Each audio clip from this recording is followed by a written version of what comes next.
সবাই ডান পাশে গেট দিয়ে ঢুকে গেল।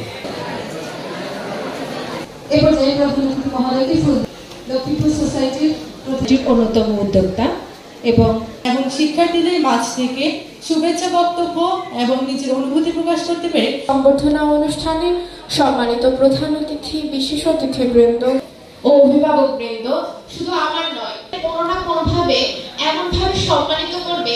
আমাদের প্রধান অতিথি এবং সভাপতি মঞ্চস্থ অতিথিরা তোমাদেরকে এই স্কুলের শুভেচ্ছা জানিয়েছে। উপরে সবাই একটু তুলো। নানা পেশায় নানা জনকে প্রয়োজন দেশে, সেটা অসাধারণভাবে আজকের এই অনুষ্ঠানের সভাপতি আমাদের সকলের শ্রদ্ধেয় লক্ষ্মীপুরের গর্ব আপনারা সবাই সজিব চৌধুরী বলেছেন, এবং আমাদের লক্ষ্মীপুর কলেজের সরকারি কলেজের অধ্যক্ষ, মোহাম্মদপুর কেন্দ্রীয় কলেজের অধ্যক্ষ এবং অনেক শিক্ষক কথা বলেছেন। আমি খুব মনোযোগের সাথে শুনেছি এবং আমি বোঝার চেষ্টা করছি। একজন একাধিক শিক্ষার্থীও কথা বলেছেন। আমি অ্যাপ্লাইড কেমিস্ট্রি অ্যান্ড কেমিক্যাল টেকনোলজিতে পড়ার আরেকটা কারণ ছিল, তোমরা যারা আগে দাঁড়াচ্ছ সবাই সরো। আমি ফার্স্ট বুয়েটে পরীক্ষা দিতে গেলাম।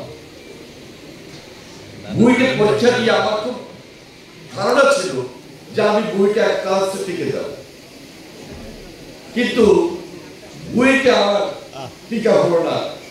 না হওয়ার পর আমি ঢাকা বিশ্ববিদ্যালয়ে সায়েন্স ফ্যাকাল্টিতে যখন পরীক্ষা দিলাম, 264 নাম্বার আমার সিরিয়াল। তা আমি তখন চিন্তা করলাম বইটি টিকলাম না, আমি অ্যাপ্লাইড ফিজিক্স আর ইলেকট্রনিক্স পড়ব।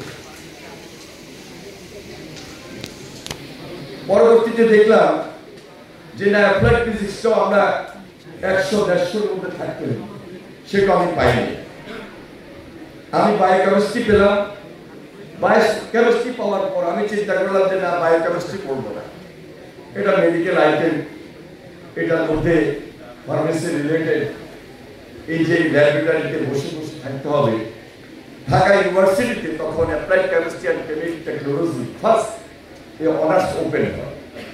যেহেতু ইঞ্জিনিয়ারিং করতে পারি নাই, অ্যাপ্লাইড কেমিস্ট্রি অ্যান্ড কেমিক্যাল টেকনোলজির মধ্যে একটা ইঞ্জিনিয়ারিং এর বা একটা টেকনোলজির রিলেশন বা রিলেটেড সাবজেক্ট, সেই হিসাবে আমি ওই সাবজেক্ট